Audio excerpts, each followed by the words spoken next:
देश इस समय बेरोजगारी, भूखमरी और अराजकता और तरह तरह के संकटों से जूझ रहा है।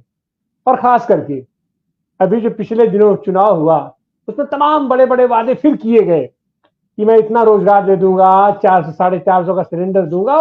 वादों की बरसात कर दी।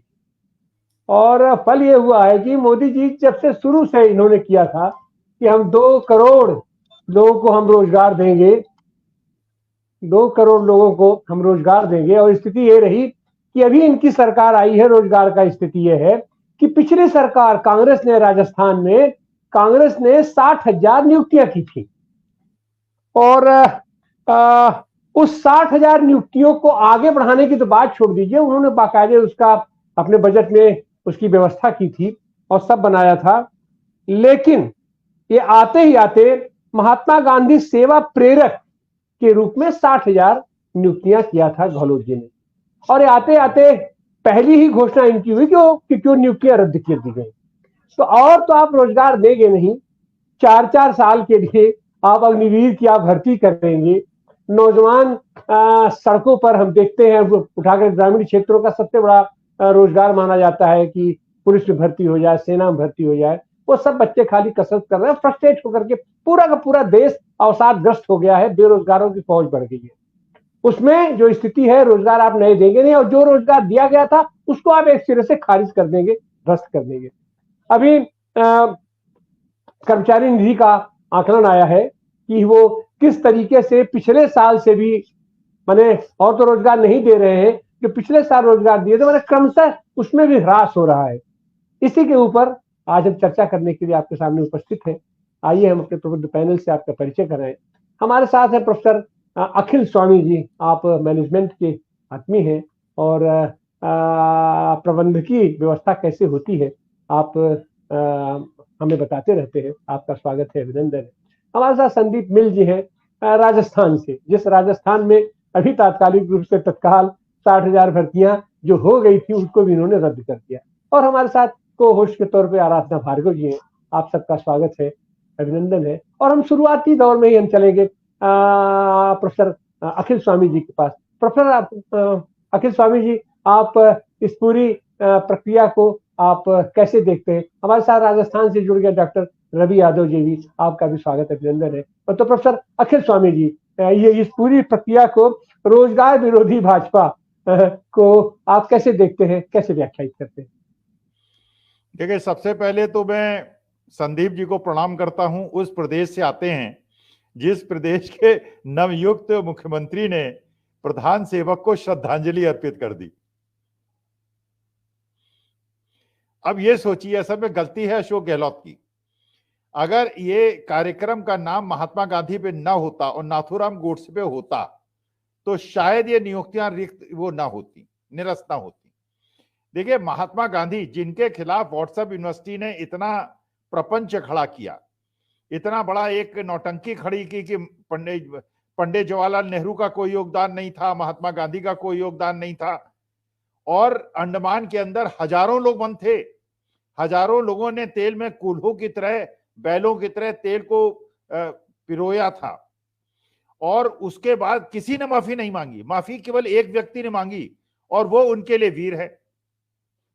तो उनके लिए योगदान करने वाले जो राष्ट्रपिता महात्मा गांधी, जिन्होंने तपस्वियों की तरह, एक साधारण आदमी की तरह जीवन जिया, उस पंडित जवाहरलाल नेहरू ने, जिसने लाखों करोड़ों की संपत्ति को, देश को दान कर दिया, और जो एक साधारण मानव की तरह जनता के बीच में घूमा, उनका योगदान इनको नजर नहीं आता है। वास्तविकता में देखिए, गलती जो है इस सरकार की नहीं है, ये मोदी जी की भी गलती नहीं है, ये भजनलाल शर्मा की भी गलती नहीं है, ये देश के युवाओं की गलती है।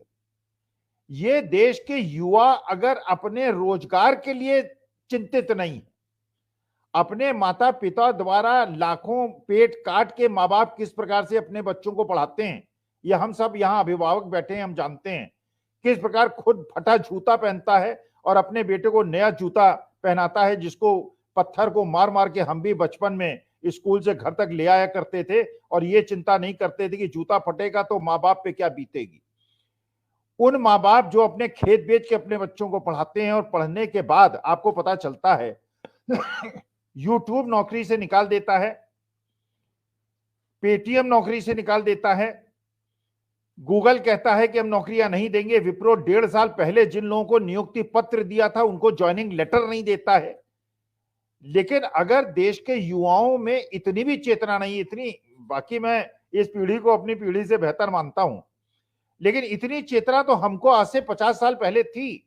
इंदिरा गांधी जी की तानाशाही के अगेंस्ट हमने जयप्रकाश के आंदोलन में संघर्ष किया था और देश को लोकतांत्रिक व्यवस्था दोबारा दी थी।